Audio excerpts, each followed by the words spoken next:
नमस्कार, आदाब। मैं ज़रीन शेख। जैसे कि मैंने आप लोगों से वादा किया था कि मेरी अगली चर्चा फेक एफआईआर पे होगी, तो आज मैं इसी मुद्दे पर आप लोगों के सामने बात करने आई हूँ। मुझे अफसोस है कि चंद लोग अपनी ज़ाती मफाद के लिए झूठी एफआईआर किसी बेगुनाह पर बनाते हैं, लेकिन अब ऐसी झूठी एफआईआर पर डरने की कोई ज़रूरत नहीं है, क्योंकि अगर आप बेकसूर हैं तो हमारे क्या राइट्स हैं, हमें क्या करना चाहिए, इसी बारे में मैं आगे चर्चा करूँगी। यहाँ अगर मैं अपनी बात करूँ तो शासन और प्रशासन और कुछ एंटी सोशल एलिमेंट्स के खिलाफ आवाज़ उठाने पर कुछ झोलाछाप और दो कौड़ी के लोगों ने पैसा लेकर मुझ पर चोरी, धोखाधड़ी, हमले, घुसपैठी, इसी तरह के कई संगीन आरोप मुझ पर लगाए। और देखा ये गया है कि ऐसे ही झूठे एफआईआर में ज़्यादातर लोग केस बनाते हैं और बेगुनाहों को फंसाते हैं। डॉरी केस, 498 डोमेस्टिक वायलेंस और रेप केस, ऐसे कुछ मामले में कुछ महिलाएं भी पीछे नहीं है।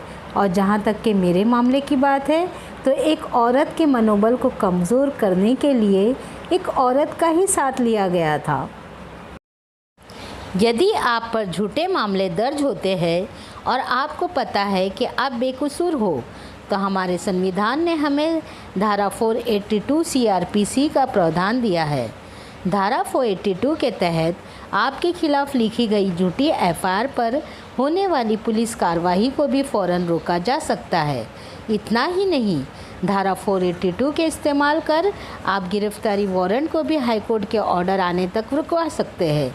अपने आप को बेकसूर साबित करने के लिए अपनी बेगुनाही के सारे सबूत जैसे audio, video recording, photograph, document आप पेश कर सकते हैं और ख़ुद को बेकसूर साबित करने के साथ ही आप सामने वाले के खिलाफ कार्रवाई भी कर सकते हैं।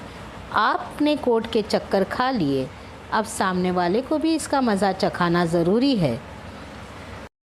झूठी एफआईआर करने वाले आपको ज़हनी माली नुकसान पहुंचाना चाहते हैं। ऐसे मौके पर अगर आपके खिलाफ झूठी एफआईआर हो गई है, आप बेकसूर हैं, तो सबसे पहले खुद पर और संविधान पर भरोसा रखें।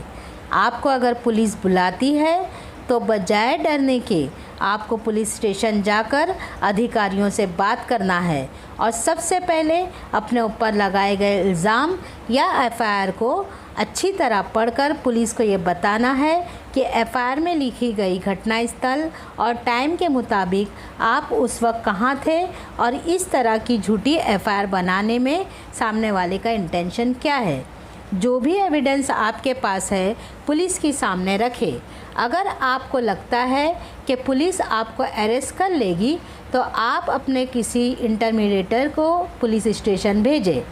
इंटरमीडिएटर में आप अपने किसी दोस्त या घर के किसी मेंबर को या अपने वकील को भेज सकते हैं। अगर पुलिस को आपकी जानकारी सही लगती है तो पुलिस को ये पावर है कि वो आईपीसी 182 के सामने वाले पर भी एक्शन ले सकती है। 182 आईपीसी का मतलब यही है कि झूठी कंप्लेंट देकर पुलिस को गलत इन्फॉर्मेशन देकर कार्रवाई कराना चाहता है, तो ऐसे व्यक्ति के खिलाफ पुलिस खुद कार्रवाई करती है और इस धारा में 6 महीने तक की सज़ा हो सकती है या फिर जुर्माना भी हो सकता है। इसके अलावा आईपीसी 211 के तहत भी पुलिस कार्रवाई कर सकती है। आईपीसी 211 का मतलब यही है कि सामने वाले का इंटेंशन आपको नुकसान पहुंचाना था, चाहे वो फिज़िकली हो, मेंटली हो या फाइनेंशियली हैरेसमेंट हो। तो ऐसे मामले में पुलिस आईपीसी 211 के अनुसार भी सामने वाले पर कार्रवाई कर सकती है। आईपीसी 211 में 2 साल की सज़ा या फिर जुर्माना या फिर कोर्ट चाहे तो दोनों ही कर सकती है।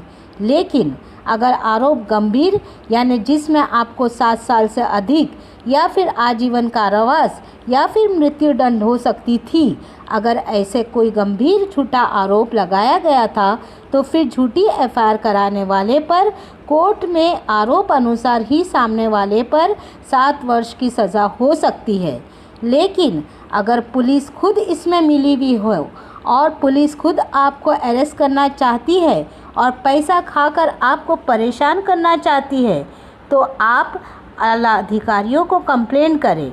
उस पर भी आपको इंसाफ ना मिले तो जैसे कि मैंने जानकारी दी, आप डायरेक्ट हाई कोर्ट में CRPC 482 के तहत स्टे ले सकते हैं, जिससे आपके अरेस्ट पर रोक लग सकती है। और यदि भ्रष्ट अधिकारी के मिली भगत से अरेस्ट हो भी जाते हैं तो भी आप ऐसी झूठी एफआईआर पर आगे की कानूनी प्रतिक्रिया कर ना सिर्फ अपने आप को क्लीन चिट करा सकते हैं, बल्कि सामने वाले को सख्त से सख्त सज़ा दिला सकते हैं। अब सवाल ये उठता है कि जिनके पास कोर्ट कचहरी करने पैसा नहीं है, क्या उन्हें इंसाफ नहीं मिलेगा? इसी टॉपिक पर मेरी अगली चर्चा होगी। आप अपने कमेंट ज़रूर भेजें और अगर आपको कोई भी डाउट्स हो तो मुझे कमेंट ज़रूर करें, शेयर करें और ज़्यादा से ज़्यादा लोगों तक मेरी आवाज़ पहुंचाएं। अल्लाह हाफिज़।